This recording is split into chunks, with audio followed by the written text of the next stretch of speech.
Welcome to tasty food with Kalpana. இந்த வீடியோவில் பிடி கொழுக்கட்டை எப்படி செய்யலான்னு பார்க்கலாங்க. 1 கிலோ பச்சரிசி எடுத்திருக்கேன். இந்த பச்சரிசியை நல்லா வாஷ் பண்ணிவிட்டு 3 மணி நேரம் ஊற வச்சு எடுத்துக்கலாங்க. இந்த அரிசியை 3 மணி நேரத்துக்கு அப்புறம் பார்க்கலாங்க. அரிசி நல்லா ஊறி இருக்கு. இந்த அரிசியில் இருக்க தண்ணி எல்லாத்தையும் நம்ம எடுத்துட்டு அரிசியை நல்லா உலர்த்தி எடுத்துக்கலாம்.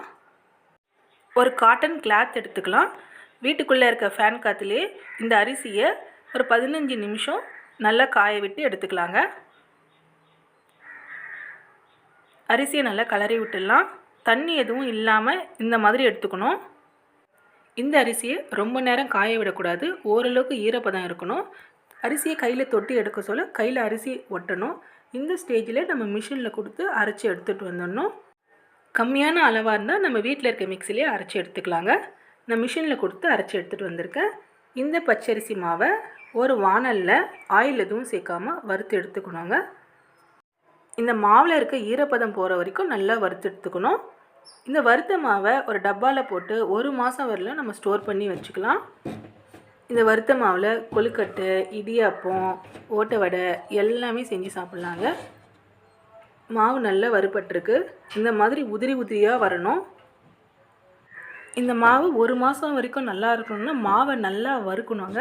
இல்லைன்னா மாவில் இருக்க ஈரப்பதம் சீக்கிரமாக பூர்ணம் புத்து போயிடும். அதனால் மாவில் இருக்க ஈரப்பதம் போகிற வரைக்கும் நல்லா வறுத்து எடுத்துக்கணும்.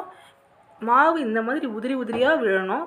இப்படி கையில் எடுக்க சொல்ல பாருங்கள் எந்த அளவுக்கு உதிரியாக விழுது பாருங்கள். இதுதான் இது கரெக்டான பதம். இதே போலவே எல்லா மாவையும் வறுத்து ஒரு டப்பாவில் போட்டு ஸ்டோர் பண்ணி வச்சுக்கிறாங்க.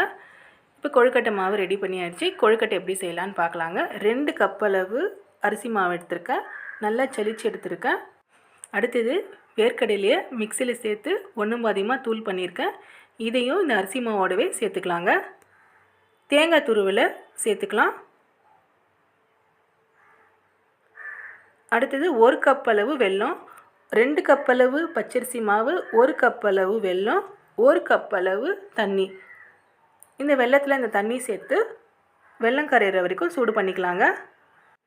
பாகுபதம் வர வரைக்கும் செய்ய வேண்டாம். வெல்லம் கரைஞ்சா போதும். வாசனைக்காக 2 ஏலக்காயை சேர்த்துக்கிறேன்.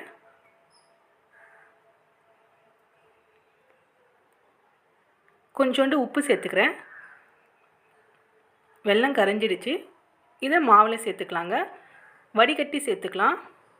கொழுக்கட்டை மாவு ரெடி பண்ணுறதுக்கு வேலையும் அதிகமாக இருக்குது, நேரமும் அதிகமாக செலவாகுதுன்னு நினைக்காம வீட்டிலேயே ரெடி பண்ணி கொழுக்கட்டை செய்யும் போது கொழுக்கட்டை ரொம்ப சாஃப்டாக இருக்கும். ரொம்ப நேரம் ஆனாலுமே சாஃப்டாக இருக்கும். டேஸ்ட்டும் சூப்பராக இருக்கும். வீட்டிலே ட்ரை பண்ணி பாருங்கள். வெல்லம் தண்ணி சூடாக சேர்த்துருக்கோம். அதனால் கரண்டியில் நல்லா கலரி விட்டுக்கலாம். அதுக்கப்புறமா கையில் நல்லா பிசைஞ்சு எடுத்துக்கலாங்க. இப்போ கையில் பிசைஞ்சு எடுத்துக்கலாம். மாவு இந்த பதத்தில் இருக்கணும். சப்பாத்தி மாவை விட கொஞ்சம் எலசாக இருக்கணும். கையில் ஒட்டக்கூடாது. அதுக்குள்ளே ஒரு இட்லி பாத்திரத்தில் தண்ணி ஊற்றி ரெடி பண்ணி வச்சிடலாம். அடுத்தது கொழுக்கட்டை பிடிக்க ஆரம்பிக்கலாங்க. கொழுக்கட்டையை உருண்டையாக உருட்டிக்கலாம். இந்த உருட்டின உருண்டியை இந்த மாதிரி நம்ம ஷேப்புக்கு கொண்டுன்னு வந்துடலாங்க. ஒரு ப்ரெஸ் பண்ணால் போதும். அவ்வளோதாங்க, பிடி கொழுக்கட்டை ரெடி ஆகிடுச்சு. இதே போல் நான் எல்லாமே செஞ்சு காட்டுறேன் உங்களுக்கு. மாவில் தண்ணி அதிகமாக சேர்த்திங்கன்னா கொழுக்கட்டை பிடிக்கும்போது கையில் ஒட்டிக்கோங்க. தண்ணி கம்மியாக சேர்த்தாலும் கொழுக்கட்டை வெந்ததுக்கப்புறம் ரொம்ப ஹார்டாக இருக்கும் சாப்பிடும்போது. கரெக்டான அளவு தண்ணி சேர்க்கும்போது சாப்பிடும்போதும் சாஃப்டாக இருக்கும், பிடிக்கும்போதும் கரெக்டான ஷேப் போகிறோங்க. தண்ணி நல்லா கொதி வந்ததுக்கப்புறம் தான் இந்த கொழுக்கட்டையை வைக்கணும். அதுக்கு முன்னாடி வைக்கவே கூடாது. இது இப்படியே 2 நிமிஷம் வேகட்டும். அதுக்குள்ளே மீதி இருக்க கொழுக்கட்டையை பிடிச்சு எடுத்துக்கலாங்க.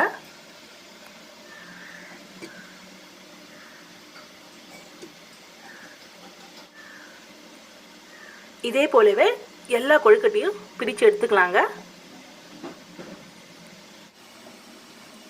2 நிமிஷம் வேக விட்டுட்டு கொழுக்கட்டை மேலே கொழுக்கட்டை வைக்கும்போது ஒன்றோட ஒன்று ஒட்டாமல் இருக்குங்க. 2 நிமிஷம் கேப் விடாமல் மேலே அடுக்குனிங்கன்னா ஒன்றோட ஒன்று ஒட்டிக்கும். 2 நிமிஷம் வெந்ததுக்கப்புறமா மீதி இருக்கிற இந்த கொழுக்கட்டையும் அதில் சேர்த்துக்கலாங்க. 2 நிமிஷம் ஆயிடுச்சு. இப்போ இந்த மீதி இருக்க கொழுக்கட்டையும் நான் இதில் சேர்த்துக்கிறேன்.